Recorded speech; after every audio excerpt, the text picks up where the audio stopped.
Hello, my name is Mike Mills. I am the cabinet making instructor at Northeast Technical High School. I also serve as the SkillsUSA chapter advisor. And so today I want to talk to you a little bit about SkillsUSA, what it means to be a student member, and what it could do for you if you are interested in joining and signing up. So let's take a look a little bit further. Northeast Technical High School has 3 different student organizations in which you could be involved in. These are career and technical student organizations, and they're linked to our career and technical courses. Those 3 include HOSA, which is a Health Occupations Students of America, something of that nature, and that is for healthcare students and biomedical students. There's FFA, which is for agriculture students enrolled in an agriculture course. And then there's SkillsUSA, which has the largest umbrella and covers all of the CTE classes that we offer at Northeast Tech. So even if you're involved in HOSA and FFA, if you wanted to be in SkillsUSA, you could also be a member of SkillsUSA and participate in those different organizations. You can stack those up. You don't have to be just a member of one.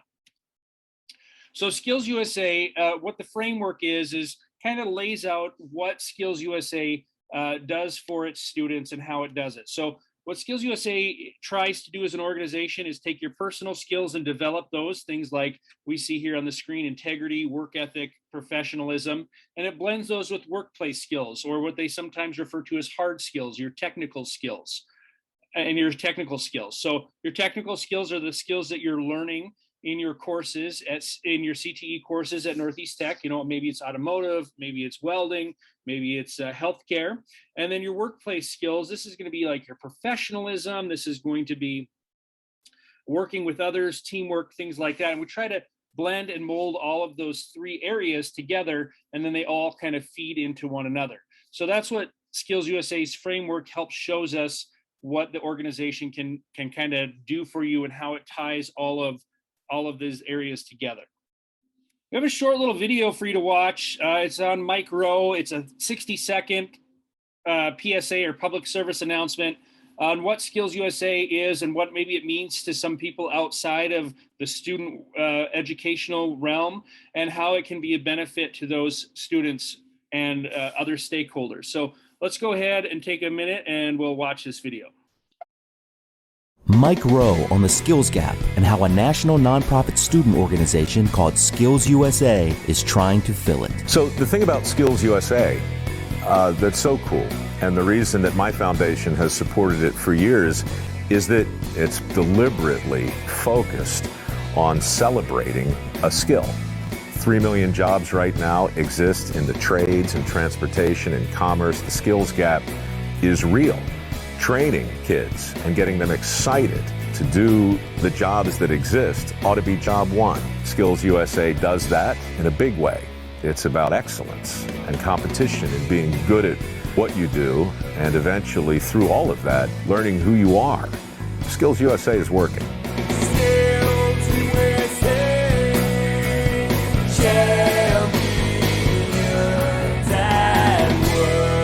Learn more at skillsusa.org and microworks.org. So what is SkillsUSA and how can it help you? Well, SkillsUSA is a partnership between the students and the teachers and industry working together to ensure that America has a skilled workforce. Now, SkillsUSA allows the student some opportunities and avenues to showcase some of their skills and get recognized for their abilities and skills.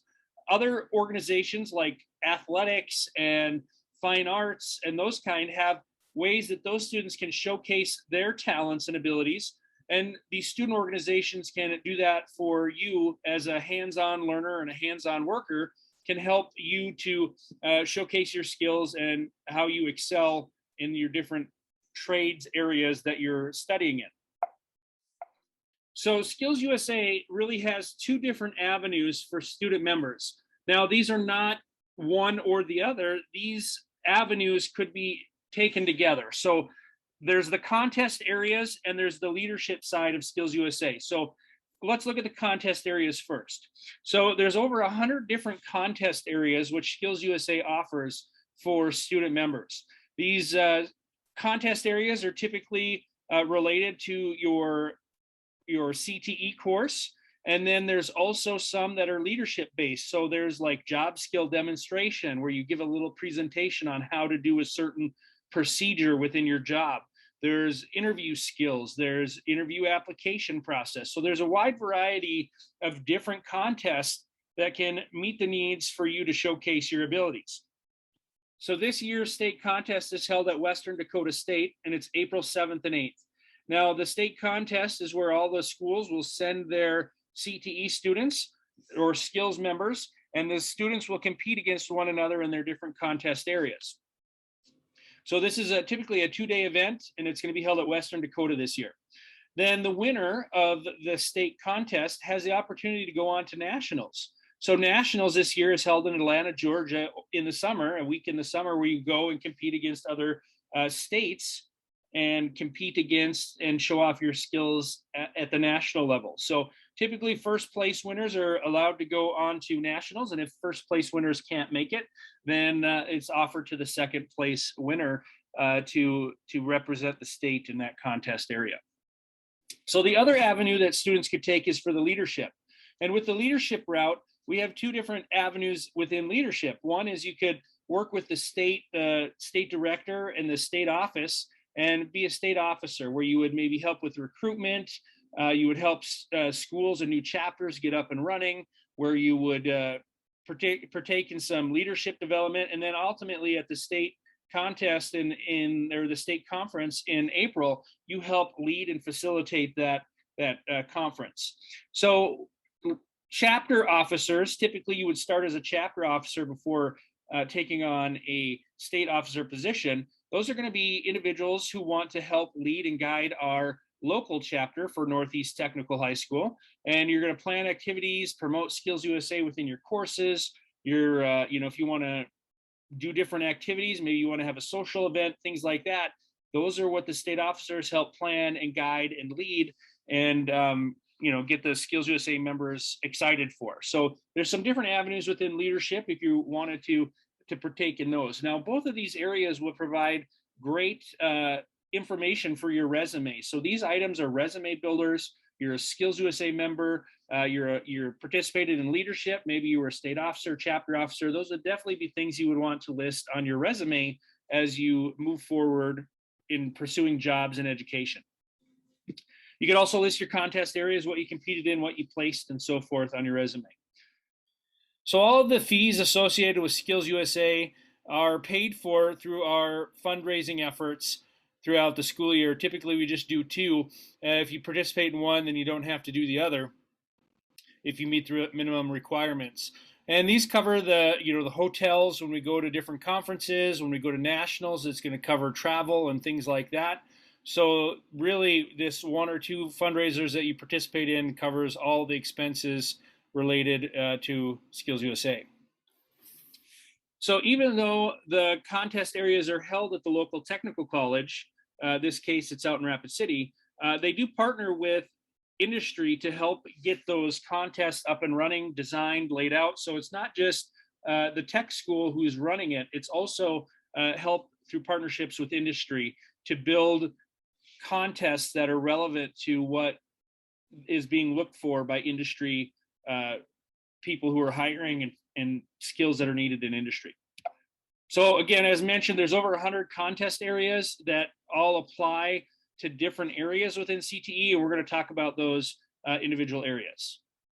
So when we talk about healthcare, there's a few contest areas that we have as Northeast Tech have participated in the past.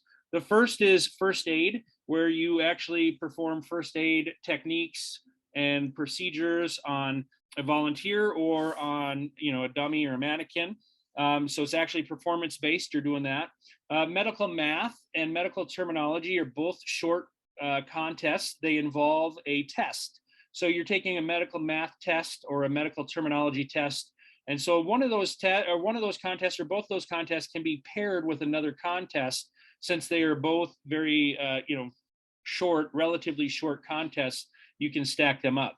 Health Occupational's professional portfolio, that's going to be a contest where you create a portfolio of different health experiences, health occupations, and then you go and give a small presentation to the judge panel on the different health occupations in your binder. So these different contests all have technical standards that have all of the details laid out, what you need to do, what the things you need to accomplish for these contest areas. So that way, when you go into the contest area, you should be able to have some basic understanding of what to expect. So it's not like you're going in blind. You're not just creating some random portfolio. There's some standards that we have to follow. Basic healthcare career. This is a contest area where the student is assessed in different areas of basic healthcare. It might include first aid. It might include, bandaging. It might include patient care, different areas like that. And again, the technical standards would lay out a little bit more advanced what those different parameters are. There's emergency medical technician, and that's probably going to be a little bit more advanced on the healthcare contest areas. You might need a little bit more extra training to be able to qualify for that, but it is one of the healthcare related ones. There's nurse assisting, that as a student at Northeast Tech, you might be able to meet the requirements and have the technical skills to be able to participate in that contest. Some of these, if you talk to your instructor, you may not be ready for, the nursing assistant contest or the basic healthcare until after you've taken both the beginning and the advanced courses in your career pathway courses that you're in. Then there's those leadership contests. There's job skill demonstration. Again, that's where you're given a presentation on a job skill related either to anything you want, or there is a separate category for related to a specific career. So if you're in the healthcare industry and you want to give, how to draw blood or how to give shots, okay, you could just take that one little segment of something that maybe you're good at, and you could do a small job skill demonstration. Now, the other category is open to anything you want. So maybe you're an excellent peanut butter and jelly sandwich maker. So you could do a job skill demonstration on how to make a peanut butter and jelly sandwich. So it's a small, short little presentation. I think there's a time limit, a window between 5 and 10 minutes. That's all the longer it can be.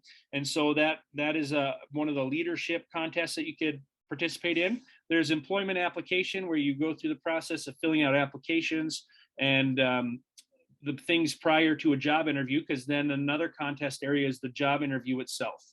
And then there's a related technical math, and this is going to include areas of all different CTE areas for related technical math. So this isn't going to be related just to nursing, but it could be related to engineering type courses. It could be related to all kinds of different things. But if you're really good at math, this would be a way for you to get some recognition by participating in these courses as well, or these contests.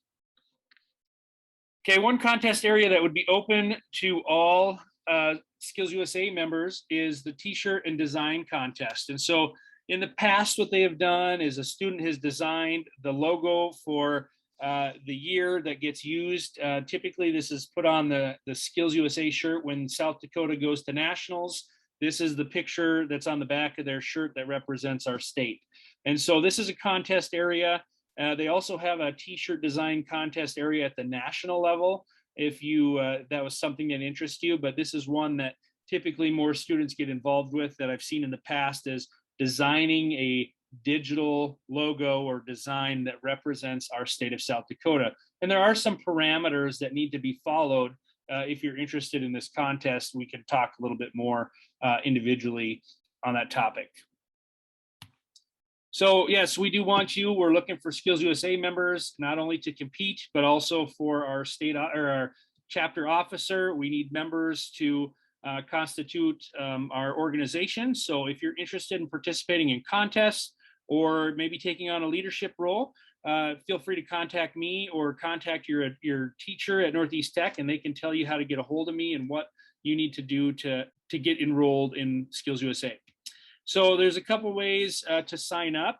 So the main way to sign up is to go through the Northeast Tech homepage at northeasttechnicalhighschool.k12.sd.us. And then once you're there, you're looking for the SkillsUSA button. So over on the left side of the screen, you'll see right below member schools, there's Northeast Technical High School photos. And then right below that is SkillsUSA, Northeast Technical High School, or NTHS SkillsUSA. You're going to click on that. It brings you out to a Google form where you're going to fill out some information. So I have that information and I can enroll you as a member. and we can contact and communicate with you which contest areas you want to compete in, when events are happening with the chapter that you could compete in, and so forth. So that's how you would sign up to be a SkillsUSA member. Okay, so SkillsUSA, again, really is a great opportunity for you to showcase your abilities and skills in different areas. It's also an excellent resume builder. There's usually prizes associated with the different contest areas. So first, second, and third usually get a prize of some kind. Some years the prizes are better than others. It's all based on what industry donates.